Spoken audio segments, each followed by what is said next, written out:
Professor Lênio já está aqui, queria pedir desculpa aqui no ar, porque eu achei que eu tinha mandado, que a gente está aqui com a cadeia alimentar aqui na nossa cabeça. O Luca tem prova e não está bem atrasado nos estudos. Estava explicando a cadeia alimentar do Carluxo, Lênio. Quem consome o quê na cadeia alimentar da rachadinha do Carluxo? Aí eu estava explicando aqui para os nossos internautas que a energia solar, a água, o gás carbônico que fazem fazer o processo de fotossíntese são os nossos impostos, né? Que a Câmara transforma aquilo em gás carbônico e em glicose. Oxigênio, aliás, gás carbônico não, é oxigênio e glicose. E aí vai ter um besourinho ali e tal, que é o chefe de gabinete do Carluxo, que come aquilo. Aí descobriram que o apelido do cara é Sapão. Então, faz mais sentido. Na verdade, quem pega primeiro é o funcionário, aí vem o Sapão, que é o segundo consumidor secundário, que é o cara que vai comer lá o grilinho. Olha que loucura. Você acha que ele pode ser preso, Lênio? Acho muito difícil, porque o Carluxo é um produto do patrimonialismo brasileiro, o Bolsonaro é um produto. Todos nós somos um pouco produto disso que é o Brasil, o patrimonialismo.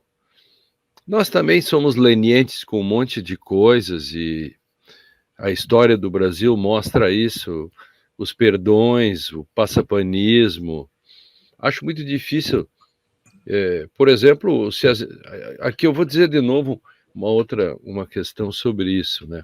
O que são as instituições? Eu falava um tempo atrás da crise das instituições, que as instituições elas não dão sinais de que elas funcionam. Hoje nós dependemos do Alexandre de Moraes.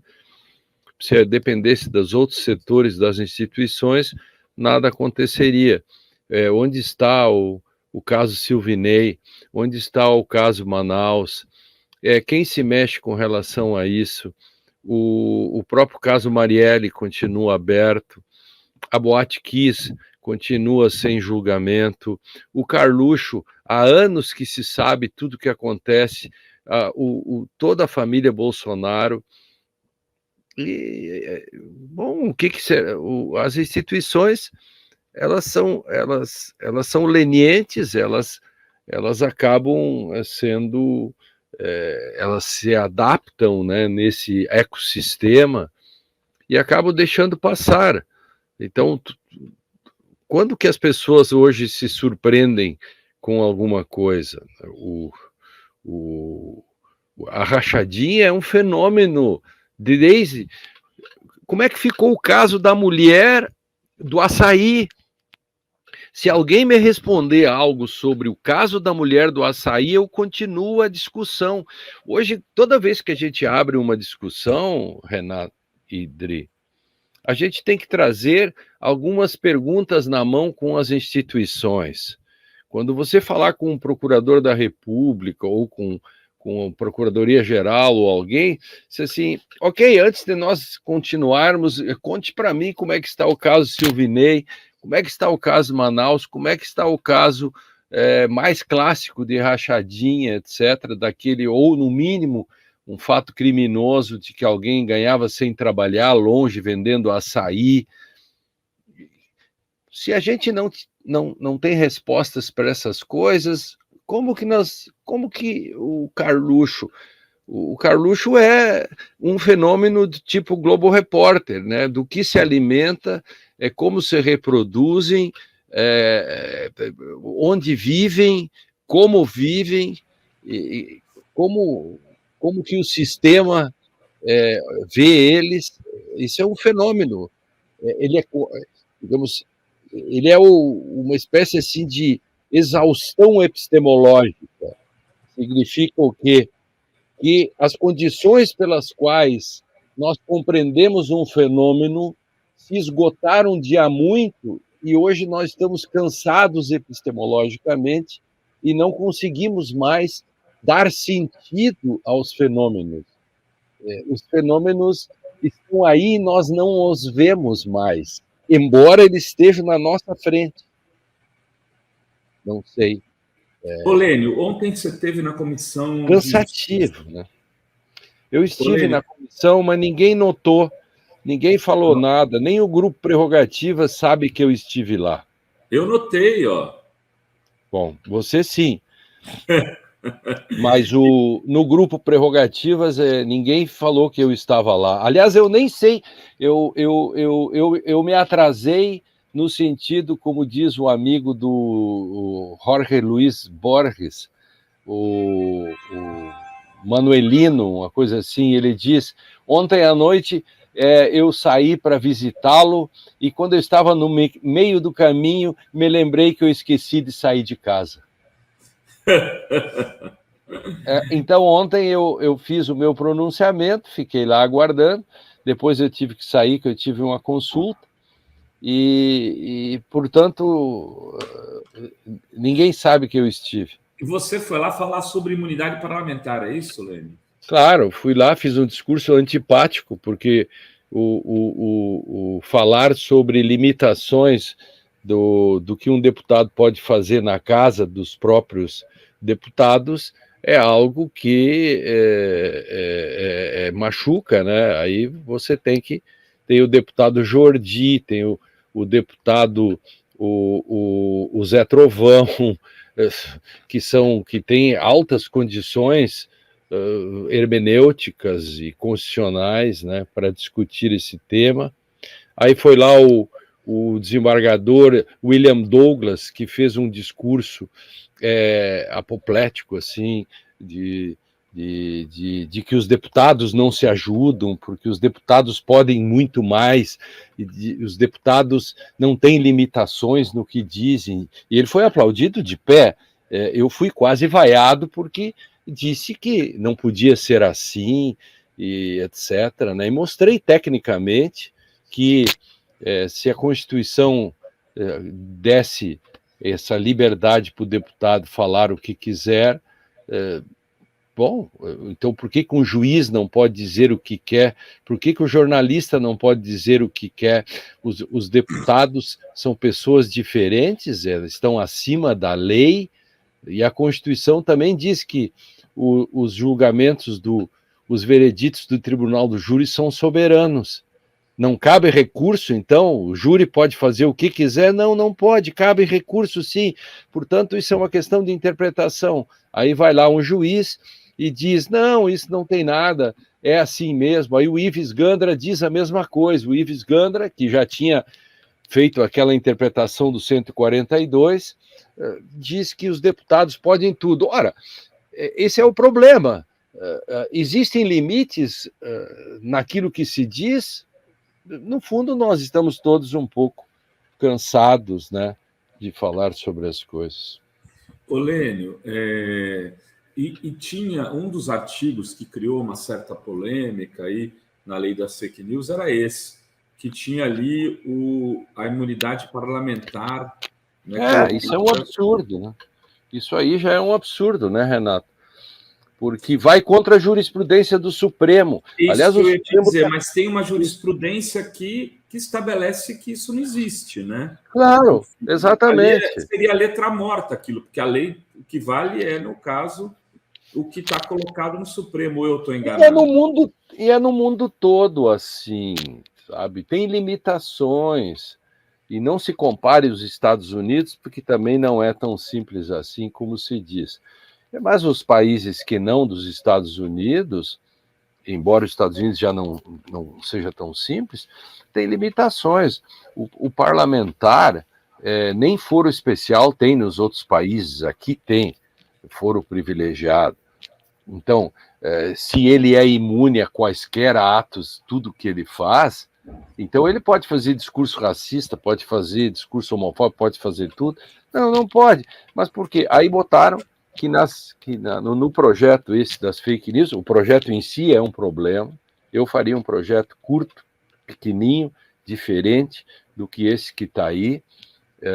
Esse projeto ficou todo rasgado, né, todo complicado, e esse é um dos casos. E outra coisa, nesse projeto também, sem querer, a gente cria uma armadilha que pouca gente está discutindo. Eu fiz essa discussão ontem, eu e o Tardelli, que tem uma visão parecida com a minha nisso, na CNN ontem, que esse projeto da fake news, ele cria uma espécie de compliance das grandes plataformas, passa para elas fazerem esse filtro. E se elas não fizerem?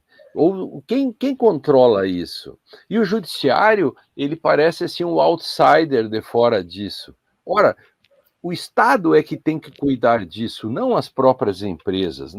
Mas o projeto transfere para as plataformas... Para regulamentação, né, Lênio? Ele coloca isso para regulamentação. O que ele tinha? Ele tinha um órgão que era um órgão regulador.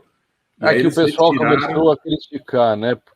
E aí criticaram que ia ser censura, aquele discurso liberal, e ele joga para a regulamentação. Imagino que a regulamentação vai ter que criar algum tipo de coisa que não seja a autorregulamentação. Porque seria um absurdo. Agora, mesmo. Você acha que é bom criar esse ônus para as plataformas? Não, eu acho que a autorregulamentação das plataformas não funcionaria.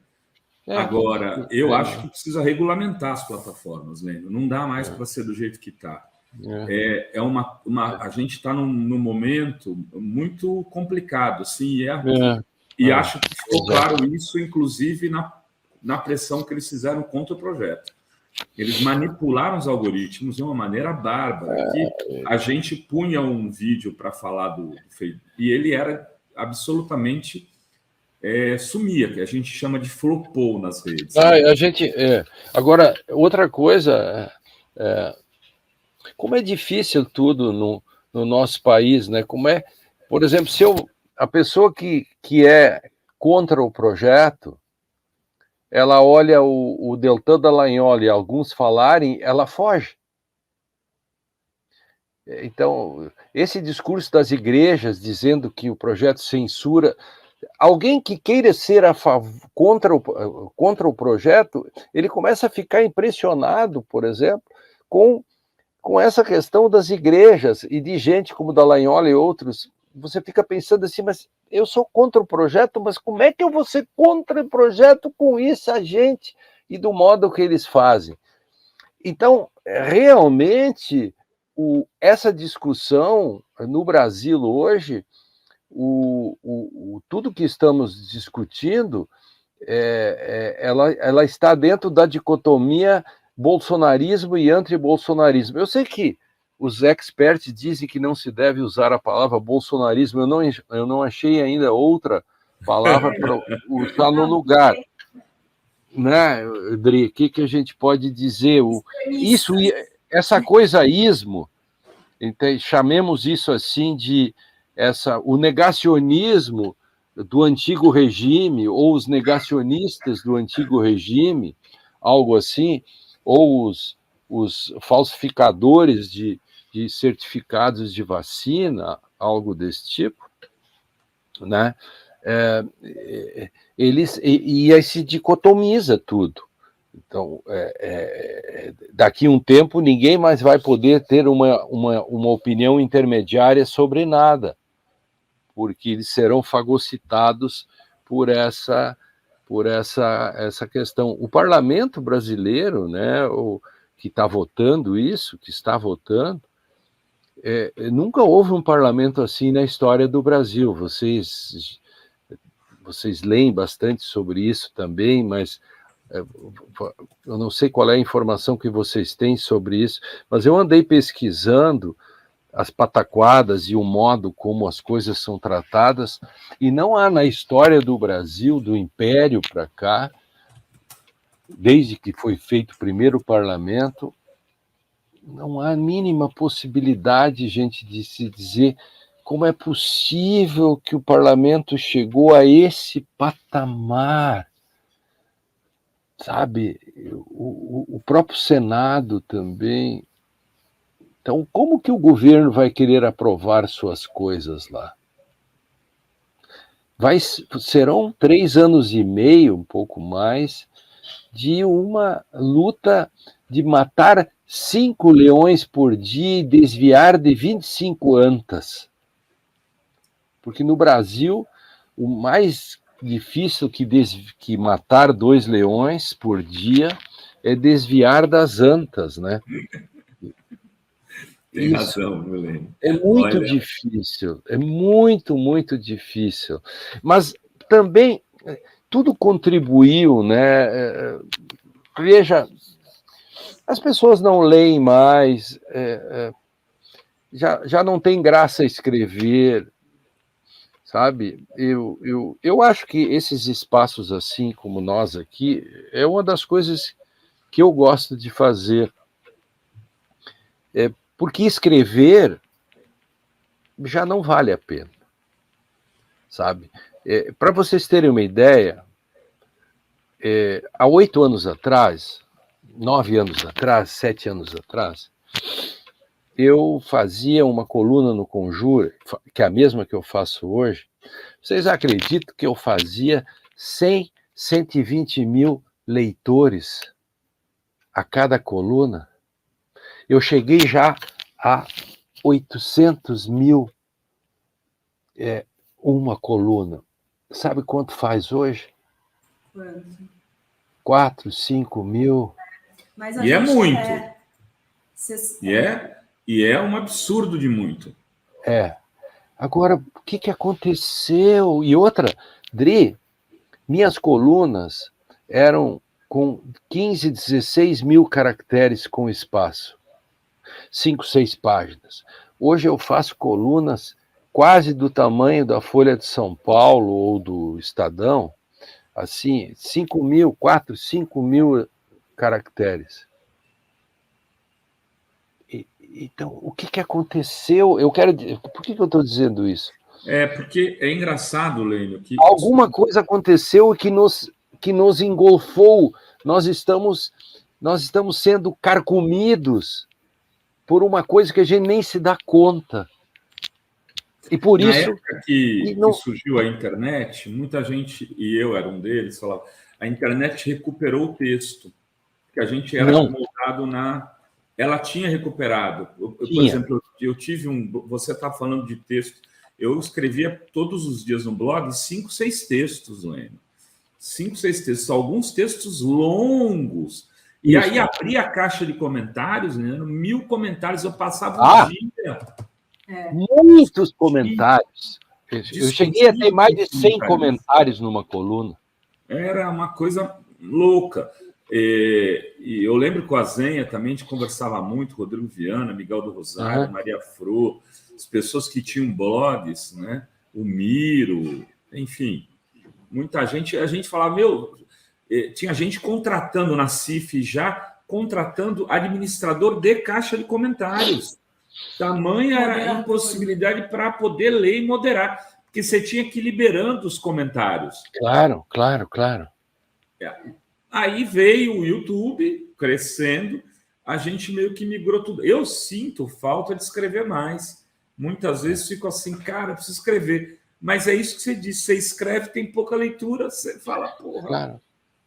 Então, esse espaço aqui, essa nossa discussão, assim, me agrada muito, porque a gente pode falar de uma série de assuntos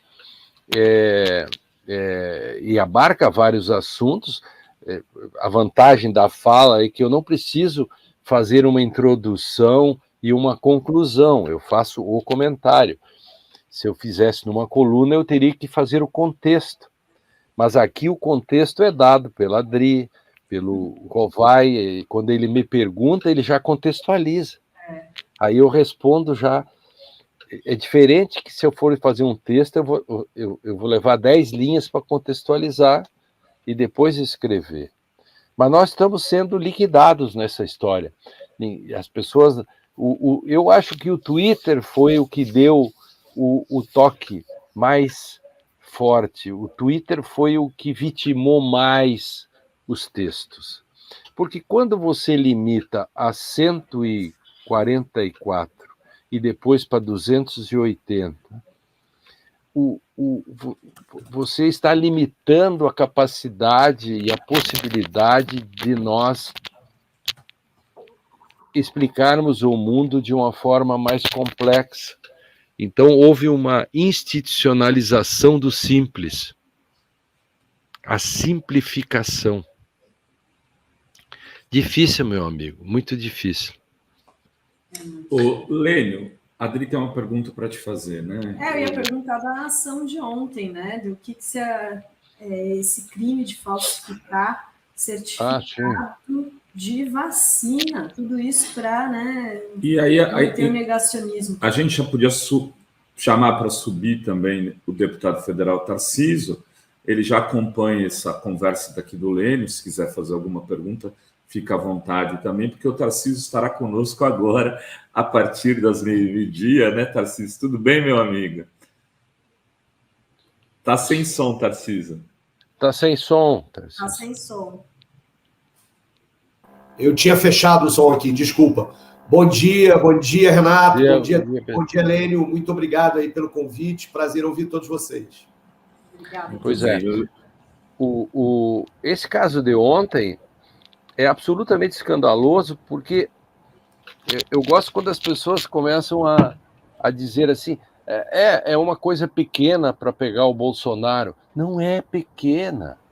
Foi o presidente da República que está envolvido na falsificação de uma identidade nacional que simboliza a luta em que morreram 700 mil pessoas. A dimensão simbólica do que é um certificado de vacina falso, inclusive de uma criança, ela transcende. É criminoso dizer que, inclusive, quando Al Capone foi pegado, foi preso por uma coisa menor que era o imposto de renda. Sim, Al Capone foi por isso. Mas aqui, o Tarcísio, isto aqui não é nem uma sonegação. Isto aqui é um dos maiores danos ao imaginário, inclusive à dignidade do Brasil. O Brasil foi ferido na sua dignidade. Tarcísio, fica à vontade para dialogar. Eu, inclusive, concordo. Eu acho que essa coisa especificamente da falsificação do certificado de vacina, ela pode ser vista de duas perspectivas. A primeira delas é que ela é uma evidência clara daquilo que a família Bolsonaro é há um tempão, que não tem qualquer compromisso com a ética da coisa pública, né? Eles fazem isso porque decidiram que o poder serve para isso, para benefícios pessoais. Então, isso é muito grave, isso revela uma prática que vai explicar, em parte, por que eles não fazem, por que hoje já saíram mais evidências da rachadinha do Carluxo lá na Câmara de Vereadores, por que sabe, o cartão corporativo é usado daquela forma tal. Tem esse elemento, ou seja, é uma perspectiva da forma como o Bolsonaro vê a coisa pública e os espaços de poder e a própria cadeira da presidência da República. Mas eu acho que você tem razão, porque no contexto da pandemia, se recusar a tomar vacina, fazer campanha contra a vacina, depois de não se vacinar e depois falsificar o certificado de vacina para poder ter mais tranquilidade, para fugir do Brasil para os Estados Unidos e, pior, falsificar o certificado de vacina da própria filha, isso de fato é muito grave, né? É um negócio de... É a perda de qualquer pudor, né? É muito grave. Ele não é como... aos bolsonaristas só resta, mais uma vez, a frase, né, de tentar desviar o assunto. Não, mas e a corrupção disso, e a corrupção daquilo, e os milhões daquilo outro? Não é uma corrupção que desviou milhões, mas, sem sombra de dúvida, é um elemento grave da conduta pública e ética. É um crime contra a saúde pública, é falsidade ideológica, é uma perspectiva que revela um modus operandi de uma família que está no poder para benefício próprio e benefício pessoal, e apenas isso, que faz as relações do compadrio de um jeito muito mesquinho. E aí, às vezes, a nossa impressão de comparar com o Al Capone tem a ver com isso, né? Porque parece algo menor quando a gente compara nos padrões de grandeza da questão dos desvios e da corrupção, etc., de outras que a gente vê, da própria mansão comprada pelo Flávio Bolsonaro e por aí vai. Mas é grave, sem sombra de dúvida é grave, do ponto de vista simbólico e do ponto de vista político, e de todas as dimensões disso, né? Corrupção de menores, falsidade ideológica, tudo isso que está ali. Eu acho grave, é uma vergonha, uma vergonha. E a resposta, Tarcísio, Renata e Dri, a resposta institucional tem que ser muito forte, porque as instituições têm que comunicar isso para a gente, de que elas estão tomando providências. Por exemplo, qualquer tentativa de passapanismo nisso é muito grave, porque as evidências são absolutas com relação a isso, né?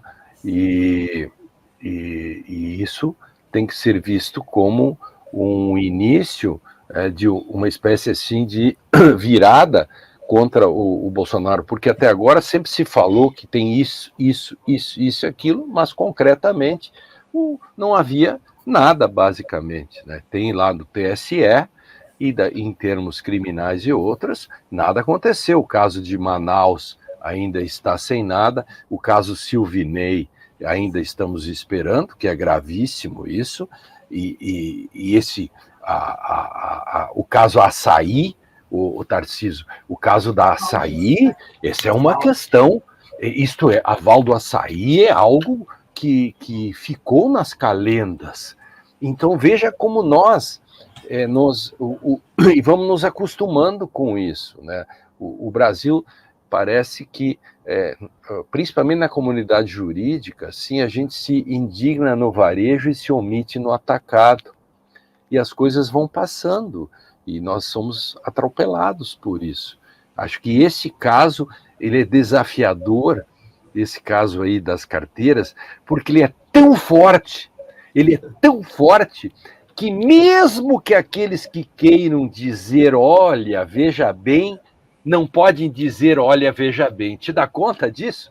Ele parece que a história nos prega, a história nos faz, digamos, testes conosco, sabe? De algum modo. Eu falava isso ontem, só para uma parênteses aqui, inclusive aqui com jornalistas da Fórum, né? Porque a tendência é de você falar assim, olha, veja bem, é uma coisa menor. Que é menor, quer dizer, olha o que o cara fez, ele entrou no Sistema Único de Saúde, né? É um crime de lesa saúde. Isso. Ele usou aparelhos do Estado, a força dele dentro do Estado, para manipular uma informação para, de certa forma, também ir ferir relações diplomáticas com um país, né, que a gente tem relações comerciais imensas. Quer dizer, assim, tem muitos crimes dentro desse crime.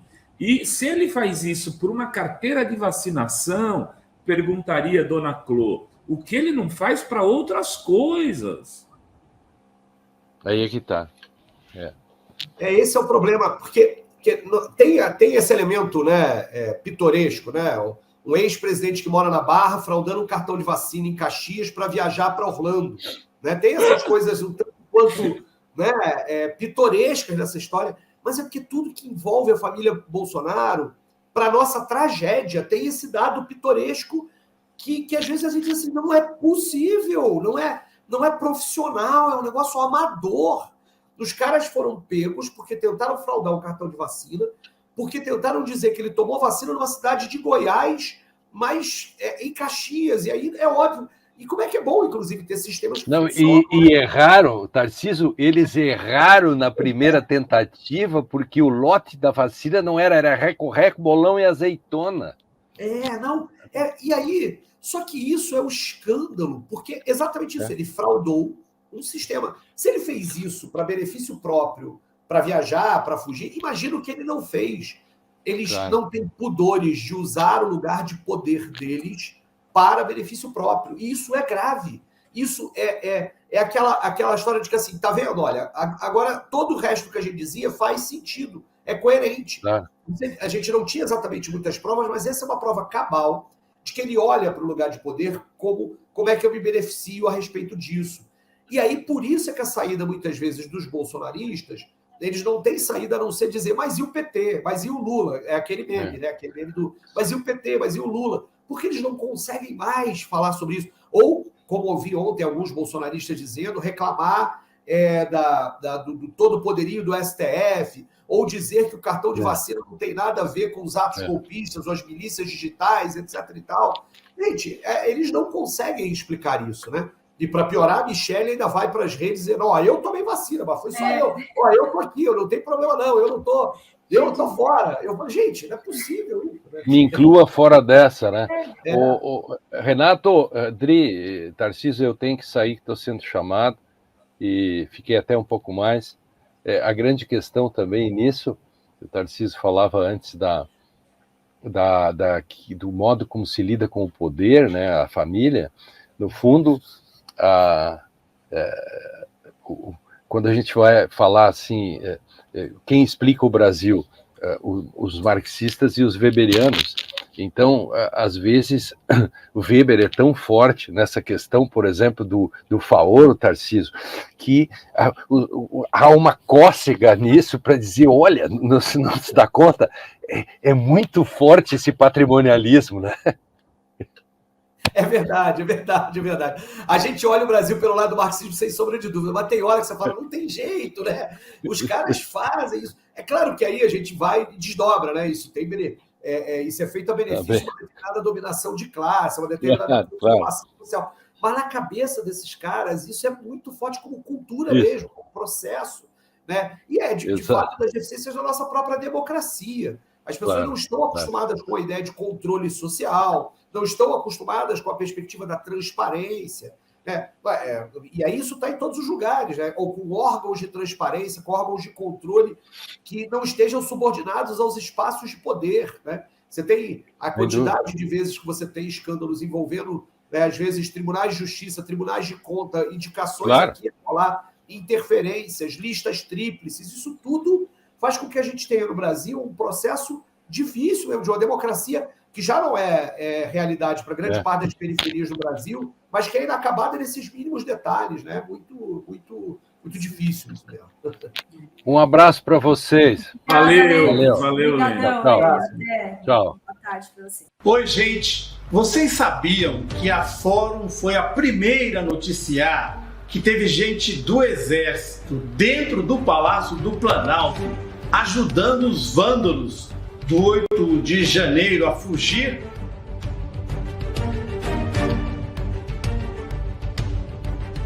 Pois é, essa pessoa hoje se tornou testemunha oficial e só agora está sendo descoberta pela mídia convencional. Você que nos acompanha há muitos anos não fica surpreso, né? Tivemos juntos no golpe contra Dilma, na perseguição ao Lula pela Lava Jato e durante o pesadelo que foi o governo Bolsonaro.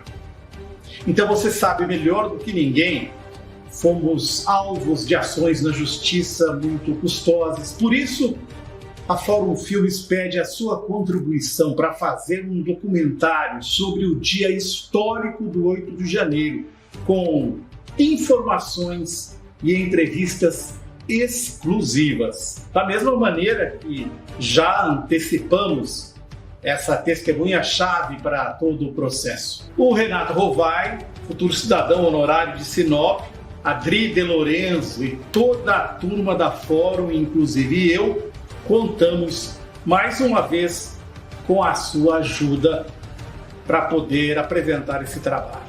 Quem não puder, mesmo que um pensamento positivo já nos ajuda. Muito obrigado.